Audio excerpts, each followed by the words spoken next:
1942년 6월 20일 아우슈비츠 정문 검문소입니다.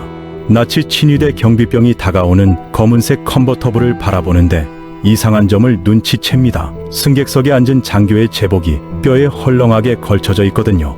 2년간의 굶주림으로 40kg이나 빠진 몸이죠. 하지만 앞으로 10초 안에 이 굶주린 죄수는 경비병이 차단기를 올려줄 뿐만 아니라 경례까지 하게 만들 겁니다.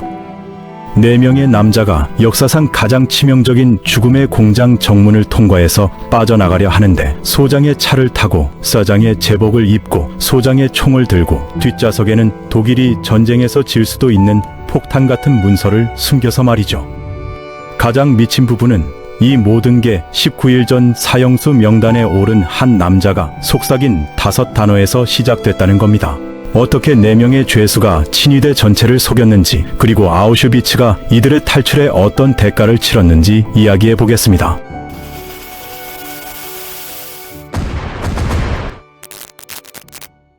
아우슈비츠는 간단한 원칙으로 운영됩니다. 누구도 살아서 나갈 수 없다는 거죠. 수용소 둘레에는 6000V 전류가 흐르는 철조망이 둘러쳐져 있고 감시탑에는 MG34 기관총이 배치돼 서로 사격 범위가 겹치게 설치되어 있습니다. 밤새 탐조등이 수용소를 훑고 지나가죠. 수용소가 운영된 18개월 동안 탈출 시도는 수십 건이었지만 성공한 경우는 한 자릿수에 불과했습니다. 대부분은 철조망에 매달린 시체로 끝났거든요. 여기서 줄무늬 제복을 입으면 한 가지 규칙을 빨리 배우게 됩니다. 살아남으려면 눈에 띄지 말아야 한다는 거죠. 음모를 꾸미지도 말고 희망을 품지도 말고 그냥 견딜 수 없을 때까지 잔인한 시간들을 견뎌내는 겁니다. 1942년 6월 초 회색빛 아침, 카지크라고 불리는 카지미에시 피에호프스키는 죄수 번호 918번으로 작업장에서 무장 경비병의 감시 아래 콘크리트 블록을 나르고 있었습니다. 22살이었던 그는 1940년 나치 점령에 저항하다 체포된 폴란드 스카우트 대원이었죠. 아우슈비츠에서 보낸 2년은 그의 뼈에서 살을 깎아내고 눈에서 순수함을 태워버렸습니다. 친구들이 발진 티푸스로 죽는 걸 봤고 너무 천천히 걷는다는 이유로 맞아 죽는 사람들도 목격했거든요. 내일에서 더 많은 고통 말고는 아무것도 기대하지 않는 법을 배웠습니다. 한 인물이 그의 옆으로 다가왔는데 기름때 묻은 손과 움푹 패인 뺨을 가진 우크라이나 정비공 에우게니우시 벤데라였습니다. 다른 죄수들은 그를 구아니크라고 불렀죠. 그와 카지크는 11구역에서 친구가 됐는데 그곳은 밤새 사람들이 비명을 지르고 나온다 해도 변한 모습으로 나오는 징벌 막사였습니다. 구아니크의 목소리가 카지크만 들을 수 있는 주파수로 낮아졌고 자신의 이름이 사형수 명단에 올랐다고 말했습니다. 친위대가 일주일 안에 그의 처형을 예정했다는 거죠. 카지크의 손은 계속 움직이며 아무 일도 없었던 것처럼 콘크리트를 들어 올렸고 얼굴은 아무것도 드러내지 않았습니다.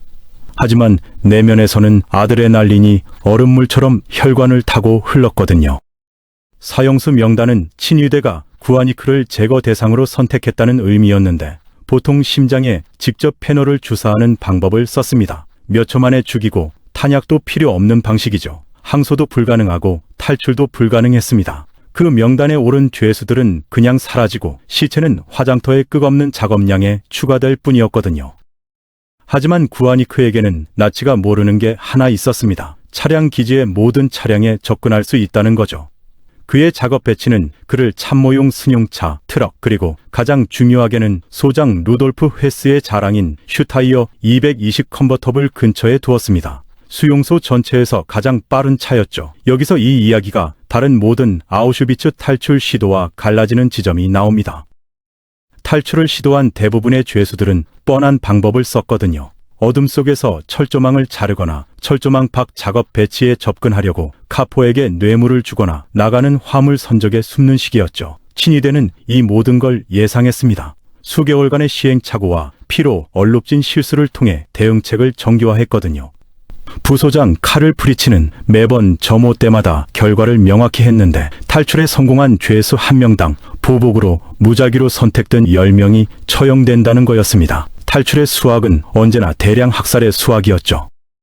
하지만 구아니크의 계획은 사냥당하는 동물처럼 몰래 빠져나가는 게 아니었습니다. 친위대 참모용 차를 타고 친위대 제복을 입고 정문으로 당당하게 나가면서 지나갈 때 경비병들에게 격려를 받겠다는 거였죠. 인류 역사상 가장 잔인한 체제를 속이려면 그들로부터 숨는 게 아니라 그들이 되는 겁니다. 카지크에게도 자신만의 비밀 장점이 있었는데 그의 작업 배치가 그를 수용소 창고로 순환시켰고 거기엔 칭위대가 최소한의 감시하에 압수한 제복, 무기, 장비를 보관했습니다. 그는 루거 권총이 어디 보관되어 있는지 알았고 어떤 군복이 영양실조에 걸린 몸에 맞을지도 알았죠. 제복 4벌, 권총 4자루, 그리고 우월한 민족인 척하는 4명의 남자들. 조각들이 무시무시하게 명확하게 맞춰졌습니다. 하지만 목숨을 걸고 미친 도박에 동참할 공모자 2명이 더 필요했죠. 잘못된 사람을 끌어들이면 고문실과 총살 부대가 기다리는데 그들뿐만 아니라 친위대가 연로를 의심하는 모든 사람이 당합니다. 아우슈비츠에서 신뢰는 가장 위험한 화폐였거든요. 배신이 생존을 제공할 때 누구를 음모에 초대하겠습니까? 그리고 자살을 훔친 양모로 감싼 것처럼 들리는 계획에 어떤 사람이 동의하겠습니까? 하지만 첫 번째 모집자는 그들이 찾기도 전에 먼저 나타났습니다. 스타니스와프 야스터였는데 19살에 또 다른 폴란드 스카우트 대원으로 점령에 대한 지하 저항 활동으로 투옥됐죠. 야스터는 유창한 독일어를 구사했는데 이 언어 능력이 자신을 유용한 존재나 소유하기에 위험한 존재로 표시할 수 있다는 걸 알고 수개월간 경비병들에게 숨겼습니다. 하지만 그는 언어보다 훨씬 더 가치 있는 비밀을 가지고 있었거든요. 막사에 기름천으로 싸서 숨겨둔 40페이지짜리 보고서였는데 비톨트 필레츠키가 작성한 거였습니다. 그는 구체적으로 아우슈비츠의 공포를 내부에서 기록하기 위해 자발적으로 체포돼 아우슈비츠로 보내진 저항군 장교였죠. 그의 보고서에는 수용소의 체계적인 절멸 프로그램에 대한 최초의 포괄적인 목격자 증언이 담겨 있었습니다. 가스실, 화장터, 의학 실험 말이죠. 야스터가 탈출하면 필레츠키의 증언을 바르샤바의 폴란드 지하 조직에 전달할 수 있고 거기서 런던으로 갈 겁니다. 외부 세계가 마침내 아우슈비츠가 실제로 무엇인지 알게 되는 거죠. 네 번째 공모자는 예상치 못한 곳에서 나왔는데 50대의 가톨릭 신부 요제프 램파르트였습니다. 램파르트 신부는 수개월간 죽어가는 수감자들에게 마지막 성사를 집행했고 그의 온화한 태도는 기도만으로는 담을 수 없는 분노를 감추고 있었습니다. 카지크가 계획을 설명하자 램파르트는 한번 성호를 긋고 망설임 없이 동의했죠. 1942년 6월이었고 4명의 죄수는 아우슈비츠가 목격할 가장 대담한 탈출을 준비하는데 정확히 11일이 있었습니다. 그들은 6월 20일 토요일을 선택했는데 수용소 작업 배치가 토요일 정오에 끝나고 죄수들이 단축된 주말을 위해 막사로 돌아갈 때 경비병들이 느슨해지기 때문이었죠. 경비 교대가 줄어들고 정비공들이 점심을 먹는 동안 차량 기지는 정오 휴식 시간에 거의 비어 있습니다. 창구들도 무인 상태가 되죠. 그들의 혼란의 창은 아마 15분 정도 지속될 겁니다. 오후 12시 15분까지 최종 검문소를 통과하지 못하면 그들은 걸어다니는 죽은 자들이나 마찬가지였거든요. 각 공모자는 구체적인 임무를 맡았습니다. 구아니크는 감독이 돌아섰을 때 차량 기지 열쇠를 비누에 눌러 찍었고 그날 밤 고철로 복제품을 만들어 2번 테스트해서 작동하는지 확인했죠. 카지크는 창고로 이어지는 지하실 덧문에 볼트를 느슨하게 해서 보이지 않는 진입점을 만들었습니다. 야스터는 독일 군사 문구를 암기하고 칭위대 사병의 경직된 자세를 연습했고 램파르트는 기도하며 망을 봤습니다. 그들은 어느 날 밤 막사의 어둠 속에서 암울한 약속을 세웠는데 체포가 확실해 보이면 각자 신문이 시작되기 전에 스스로 목숨을 끊겠다는 거였죠. 친위대의 고문 방법은 충분한 시간과 고통이 주어지면 누구든 무너뜨릴 수 있었고 무너진 사람들은 이름을 불게 마련이었거든요. 계획은 여러 장소에서 순간적인 타이밍을 요구했습니다. 오전 11시 30분에 4명 모두 작업 배치를 엇갈린 간격으로 버리고 수용소 동쪽 끝에 미완성 막사에 집결할 겁니다. 그들은 나무 쓰레기 수레에 부엌 쓰레기와 석탄 조각을 실을 건데 청소 임무로 제한 구역을 이동하는 죄수들에게 완벽한 위장이죠. 그런 다음 죄수 구역과 행정 구역을 분리하는 내부 검문소를 통과할 겁니다. 일단 통과하면 수레를 버리고 카지크가 파괴 공작한 덧문을 통해 창고에 침입해서 친위대 인원으로 변신하고 차량 기지에서 소장차를 훔쳐 경비병들이 격리하는 가운데 정문으로 나가는 거죠.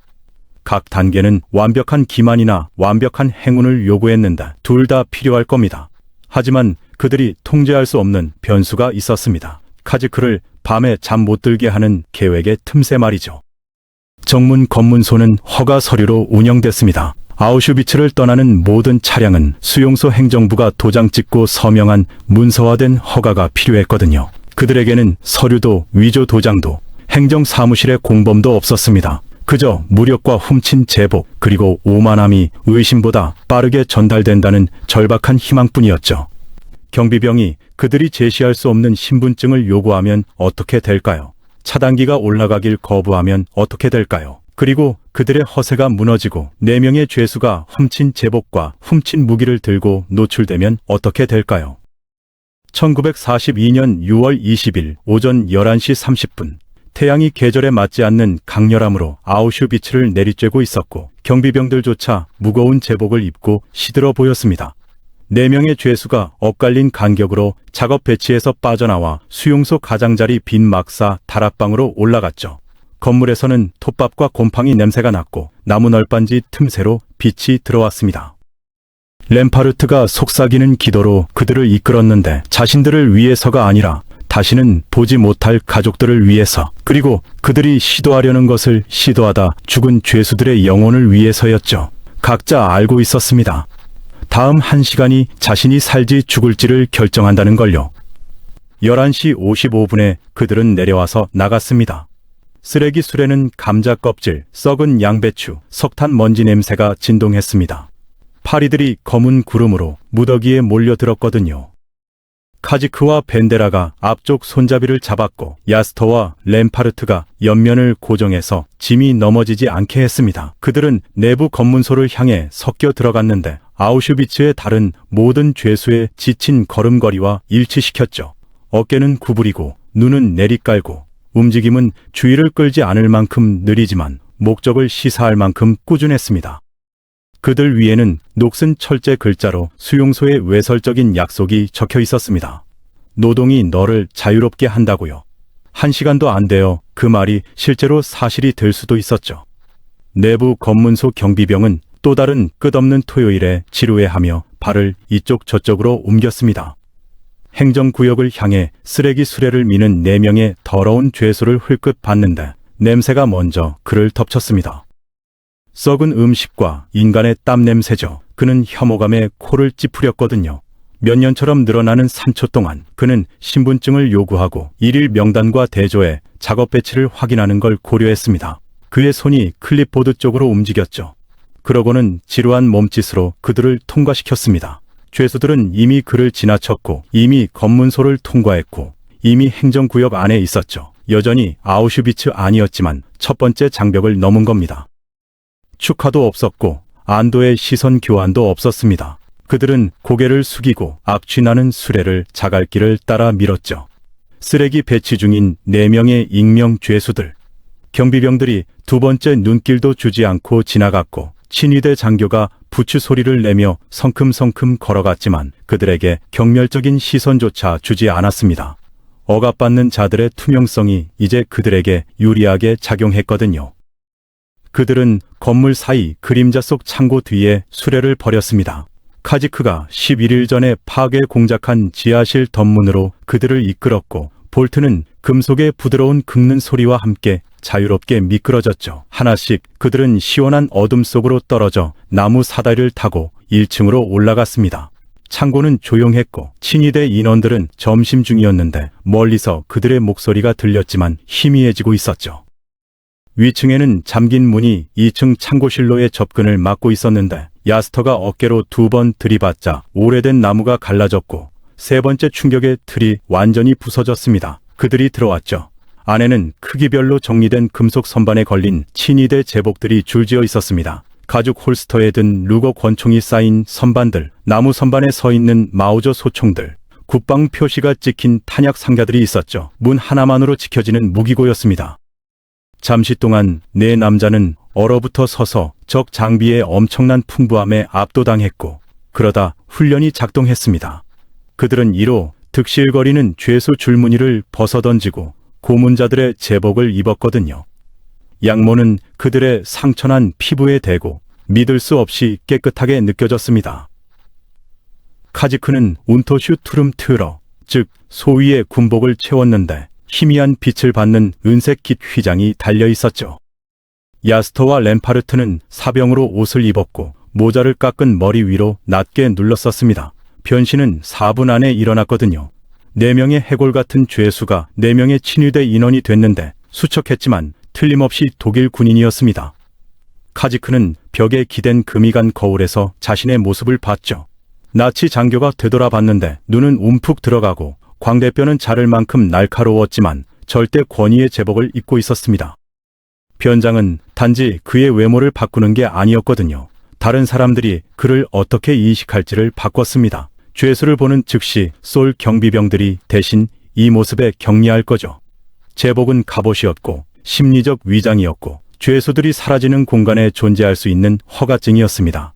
그는 루거 권총을 허리띠에 꽂았고 무게가 엉덩이에 안착하는 걸 느꼈죠. 무기는 장전돼 있었고 2번 확인했습니다. 밖에서 엔진이 살아나는 기침 소리가 났거든요. 구아니크가 차량 기지에 도착했습니다. 복제 열쇠를 사용해 정비공들이 근처 건물에서 점심을 먹는 동안 감지되지 않고 차고에 들어갔죠.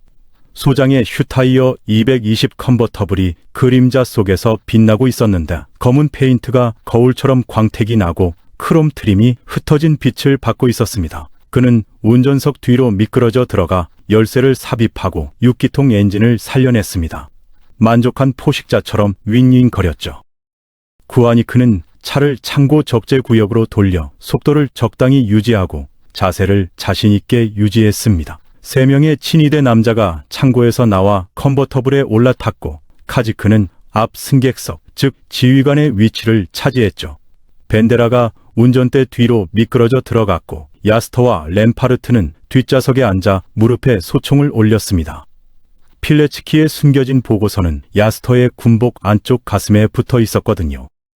잠시 동안 그들 모두 멈췄습니다. 이게 정말 일어나고 있는 거죠. 그러자 벤데라가 가속 페달을 밟았습니다. 차가 마력의 으르렁거림과 함께 앞으로 돌진했거든요. 그들이 정문을 향한 내부 도로를 따라가자 친위대 일병이 소장의 차를 발견하고 차렷 자세를 취했습니다. 그의 팔이 경직된 경례로 위로 쏘아 올라갔고 손가락은 여리로 떨렸죠.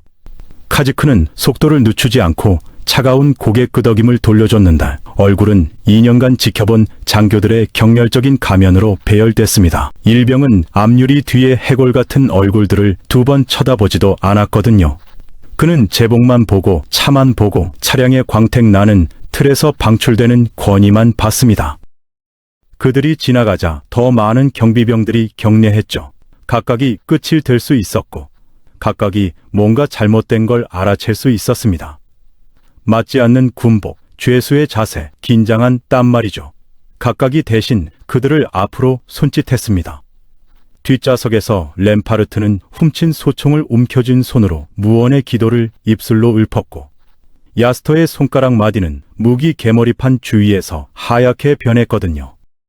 그리고 앞유리를 통해 그들이 그걸 봤습니다. 정문이었죠. 아우슈비츠와 자유 사이의 마지막 장벽, 철조망 코일로 덮인 나무 빔과 홀스터에 꽂힌 권총에 한 손을 올린 채 서 있는 친위대 상사가 있었습니다. 그 너머에는 열린 도로, 폴란드 시골, 그리고 4남자가 영원히 사라질 수 있는 숲이 있었죠. 차단기는 내려진 채였습니다. 상사는 다가오는 차를 점점 커지는 의심으로 바라봤거든요. 그들이 무슨 허가를 제시할 수 있겠습니까? 그리고 어떤 거짓말이 모든 죄수가 건너길 꿈꾸는 검문소에서 조사를 견딜 수 있겠습니까? 아우슈비츠 정문 출구의 친위대 상사는 소장의 검은 컨버터블이 다가오는 걸 지켜봅니다. 차량은 정오의 태양에 빛나고 엔진은 비싼 정밀함으로 윙윙거리고 있었지만 오늘 오후 장교의 출발에 대해 아무도 그에게 알리지 않았습니다. 그의 근무 명단에는 예정된 통과가 표시되지 않았고 죄수와 거짓말을 잡아낸 수개월의 경험으로 갈고 닦인 그의 본능이 따끔거리기 시작했거든요. 그의 손이 발터피 38쪽으로 흘러갔고 앞유리의 눈부심을 통해 탑승자를 식별하려 하며 눈을 가늘게 떴습니다. 차 안에서 카지크는 내려진 차단기를 점점 커지는 공포로 추적했죠. 80m인데 여전히 내려져 있었습니다. 60m. 그의 심장이 갈비뼈에 아플 만큼 세게 쿵쾅거렸거든요. 30m. 상사가 이제 찡그리고 있었는데 한 손으로 눈을 가리고 다른 손은 무기 근처에 떠 있었습니다. 얼굴을 알아보려 하고 있었죠. 20m. 벤데라의 발이 브레이크에 올라갔습니다. 나무 빔은 움직이지 않았고 컨버터블은 검문소에서 3m 떨어진 곳에 멈췄습니다. 숨막힌 듯한 침묵이 내려앉았거든요. 엔진은 공회전했고 상사는 운전석 창문을 향해 걸어가기 시작했는데 부츠가 신중한 느림으로 자갈을 바스락거렸습니다. 혼란과 의심이 그의 얼굴에 전쟁을 벌였죠. 카지크의 입이 바짝 말랐습니다. 그들에게는 서류도 없고 허가 도장도 없고 왜 4명의 장교가 토요일 오후에 문서화된 허가 없이 수용소를 떠날지에 대한 그럴듯한 설명도 없었거든요. 상사가 신분증을 요구하면 그들에게는 정확히 2가지 선택이 있습니다. 발포해서 총으로 뚫고 나가거나 항복하고 총살 부대 앞에서 고문실을 마주하는 거죠. 뒷좌석에서 램파르트의 목소리가 엔진의 공회전 아래 거의 사라질 듯한 속삭임으로 나왔습니다. 지금 뭔가 하세요. 독일어 단어들이 포병 사격처럼 조수석 창문에서 폭발했습니다. 카지크가 차 밖으로 반쯤 몸을 내밀었는데 얼굴은 조작된 분노의 가면으로 일그러져 있었거든요. 그는 훔친 루거를 하늘로 휘둘렀고 2년간의 굴욕, 기아, 친구들이 죽는 걸 지켜보며 축적한 모든 분노로 상사에게 고함을 질렀습니다. 독일어 문구들이 사소한 위반으로 부하들을 처형하는 남자의 거친 짖는 소리로 쏟아져 나왔죠. 상사가 마치 물리적으로 맞은 것처럼 뒤로 비틀거렸습니다. 그의 손이 홀스터를 떠났고 자세가 의심스러운 권위에서 겁에 질린 복종으로 무너졌거든요. 본능이 의심을 압도했습니다. 죄수는 감히 친위대에게 이런 식으로 말하지 않을 겁니다. 죄수는 방법을 알지 못하죠. 죄수는 무능한 부하들로 시간을 낭비당한 나치 장교의 억양, 어휘, 순수한 당연한 분노를 가지지 못할 겁니다. 상사의 훈련이 작동했거든요. 상급 장교가 소리를 지르면 복종하는 겁니다. 질문은 나중에 나오지만 생존은 지금 나오죠. 차단기가 올라갔습니다. 벤데라는 차 꼭대기를 지나갈 때까지 기다리지 않았고 가속 페달을 바닥까지 밟았습니다. 차가 앞으로 날아가며 센티미터의 여유를 두고 나무 빔 아래를 잠수했거든요. 얼어붙은 한순간 카지크는 그들이 쏜살같이 지나가면서 상사와 눈을 마주쳤습니다. 남자의 얼굴이 한 번의 심장 박동 동안 혼란, 깨어나는 인식, 순수한 공포를 순환했죠. 그러고는 검문소가 그들 뒤에 있었습니다. 차단기가 그들 뒤에 있었고 아우슈비츠가 그들 뒤에 있었습니다. 그들은 밖으로 나왔고 철조망 밖으로 전기 철조망과 기관총 탑과 페놀 주사와 화장터의 소나기 밖으로 나왔거든요. 구아니크 벤데라는 죄수로 아우슈비츠에 도착한 정확한 2주년 기념일에 소장의 차를 타고 소장의 검문소를 통과하고 있었습니다. 1940년 6월 20일부터 1942년 6월 20일까지죠. 730일의 지옥이 15분의 대담함으로 끝났습니다. 대칭성이 카지크를 눈물이 얼굴을 타고 흘러내릴 때까지 웃고 싶게 만들었거든요. 그들 뒤에서 고함 소리가 터져 나왔습니다. 누군가 비명을 지르고 있었고 경보종이 광적인 긴급함으로 울리기 시작했는데 거리가 미터마다 희미해지는 소리였죠. 하지만 컨버터블은 이미 도로 아래 200m를 달려 나무 경계선을 향해 가속하고 있었습니다. 추격할 순찰 차량이 준비되어 있지 않았고 탈출이 수용소를 완전히 허를 찔렀거든요. 친위대는 대응을 조직하고 차를 긁어모으고 검문소를 세우는데 귀중한 시간이 필요했습니다. 그때쯤이면 너무 늦을 거죠. 구아니크는 첫 번째 기회에 비포장 도로로 방향을 틀었고 검은 차를 그림자와 녹음 속으로 삼키는 숲길을 위해 포장 도로를 떠났습니다. 가지들이 페인트를 긁었고 나뭇잎이 타이어 아래 흩어졌거든요. 몇 분 안에 차량은 어떤 전망대에서도 사라졌고 가라앉는 먼지와 엔진의 희미한 메아리만 남겼습니다. 그들은 구불구불한 뒷길과 벌목길을 통해 2시간 동안 운전했는데 대체로 남쪽과 서쪽으로 향하며 검문소일 수 있는 것을 발견할 때마다 방향을 바꿨죠. 차 안의 긴장이 사건 없이 킬로미터가 쌓이면서 마침내 빠지기 시작했습니다. 야스터가 믿을 수 없는 기쁨의 환호를 내질렀는데 자신의 손으로 빠르게 막았습니다. 구아니크가 웃었고 실제로 몇 달 만에 처음으로 웃었거든요. 램파르트조차 미소를 허용했죠. 결국 그들은 수용소에서 약 80km 떨어진 작은 마을 바도비체 외곽에 도착했습니다. 연료 게이지가 거의 비어있는 곳 근처에서 흔들렸고 벤데라는 도로에서 벗어나 빽빽한 덤불 속으로 들어갔거든요. 그들은 10분을 지문을 위해 모든 표면을 닦는 데 보냈습니다. 차는 결국 발견될 거지만 증거를 제공하지 않을 겁니다. 얼룩덜룩한 저녁빛 속에서 4명의 탈출자가 숲으로 도보로 출발했습니다. 해질녘까지 그들은 차와 수용소에서 수 킬로미터 떨어져 있었고 지쳤고 겁에 질렸고 들떠 있었으며 나무들 사이에서 쓰러졌죠. 램파르트가 현실 같지 않다고 속삭였습니다. 카지크는 이마를 시원한 땅에 누르고 안도로 울었거든요. 2년 만에 처음으로 미래의 죽음 말고 다른 뭔가가 포함됐습니다. 그 후 며칠 동안 4남자는 생존 확률을 높이기 위해 흩어졌죠. 시련으로 약해진 램파르트는 근처 마을의 동정적인 신부에게 피난처를 찾았습니다. 야스터는 필레츠키의 보고서를 성스러운 유물처럼 가슴에 품고 바르샤바로 향했고 그 문서는 폴란드 지하 조직에 도달했고 그 다음 런던으로 가서 아우슈비츠의 절멸 프로그램에 대한 최초의 상세한 설명 중 하나가 되어 연합군 책상에 도착했습니다. 카지크와 구아니크는 동쪽으로 이동해 빨치산 전사들에 합류했고 남은 전쟁을 무장 저항으로 보냈거든요. 4명 중 누구도 재포획되지 않았습니다. 아우슈비츠로 돌아가서 소장 루돌프 헤스는 부하들이 무슨 일이 일어났는지 설명하자 굴욕적인 분노로 폭발했죠. 자기 차, 자기 제복, 자기 무기들이었습니다. 나치즘이 절멸 대상으로 표시한 바로 그 범주인 4명의 하등한 죄수들이 경비병들이 검문소를 통과하며 경례하는 동안 우월한 민족을 능가했거든요. 보복은 야만적으로 입증됐습니다. 야스터의 부모가 체포돼 아우슈비츠로 이송됐고 그들의 아들이 탈출한 죽음의 기계 속에서 죽었죠. 몇 주 후 소장은 새로운 정책을 명령했습니다. 모든 죄수는 영구 식별 번호로 문신을 새겨야 한다는 거였습니다. 다시는 탈출자가 단순한 제복 교체로 새 신분을 가정하지 못하게 말이죠.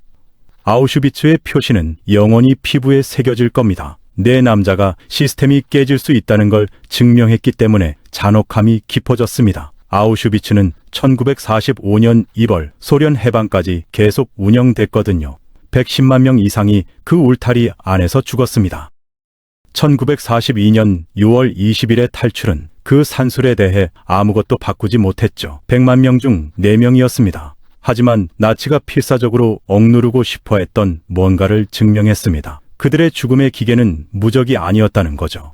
고철에서 만든 열쇠와 대담함 말고는 아무것도 무장하지 않은 4명의 굶주린 죄수가 역사상 가장 악명 높은 슈음의 수용소 정문으로 나갔습니다. 그들은 절대적인 어둠 속에서도 누군가를 두려움에 떨게 만들 수 있다면 불가능해 보이던 일조차 가능해질 수 있다는 걸 몸으로 증명했습니다. 카지미에시 피에호프스키는 2017년 폴란드 그단스크에서 98세의 나이로 생을 마쳤습니다. 그의 마지막 수십 년은 과거에 머무는 시간이 아니었습니다.